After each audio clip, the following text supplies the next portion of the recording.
इस दुनिया में कर्म को मानने वाले लोग कहते हैं भाग्य कुछ नहीं होता, और भाग्यवादी लोग कहते हैं किस्मत में जो कुछ लिखा होगा वही होके रहेगा।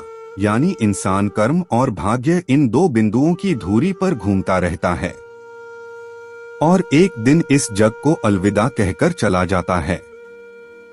लेकिन यह भी सत्य है कि भाग्य और कर्म दोनों के बीच एक रिश्ता जरूर है। भाग्य और कर्म का भेद पुराणों में किस तरह बताया गया है वो जानकर आपको भी इस गुत्थी को सुलझाने में थोड़ी मदद मिलेगी। भाग्य और कर्म को बेहतर से समझने के लिए पुराणों में एक कहानी का उल्लेख मिलता है।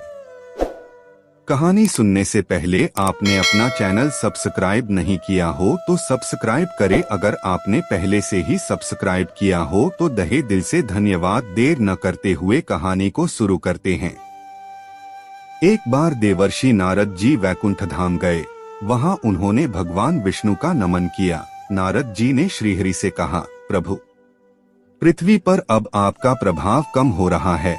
धर्म पर चलने वालों को कोई अच्छा फल नहीं मिल रहा। जो पाप कर रहे हैं उनका भला हो रहा है। तब श्रीहरि ने कहा, ऐसा नहीं है देवर्षि, जो भी हो रहा है सब नेति के जरिए हो रहा है। नारद बोले, मैं तो देखकर आ रहा हूँ, पापियों को अच्छा फल मिल रहा है और भला करने वाले धर्म के रास्ते पर चलने वाले लोगों को बुरा फल मिल रहा है। भगवान ने कहा, कोई ऐसी घटना बताओ।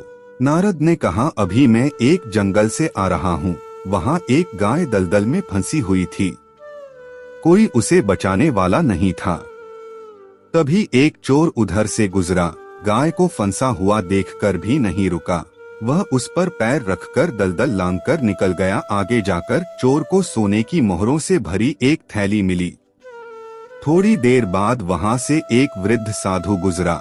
उसने उस गाय को बचाने की पूरी कोशिश की, पूरे शरीर का जोर लगाकर उस गाय को बचा लिया। लेकिन मैंने देखा कि गाय को दलदल से निकालने के बाद वह साधु आगे गया तो एक गड्ढे में गिर गया।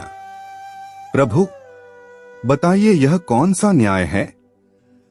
नारद जी की बात सुन लेने के बाद प्रभु बोले, यह सही ही हुआ। जो चोर गाय पर पैर रखकर भाग गया था उसकी किस्मत में तो एक खजाना था, लेकिन उसके इस पाप के कारण उसे केवल कुछ मोहरें ही मिली। वहीं उस साधु को गड्ढे में इसलिए गिरना पड़ा क्योंकि उसके भाग्य में मृत्यु लिखी थी, लेकिन गाय के बचाने के कारण उसके पुण्य बढ़ गए और उसकी मृत्यु एक छोटी सी चोट में बदल गई।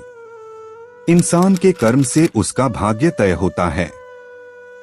इंसान को कर्म करते रहना चाहिए क्योंकि कर्म से भाग्य बदला जा सकता है।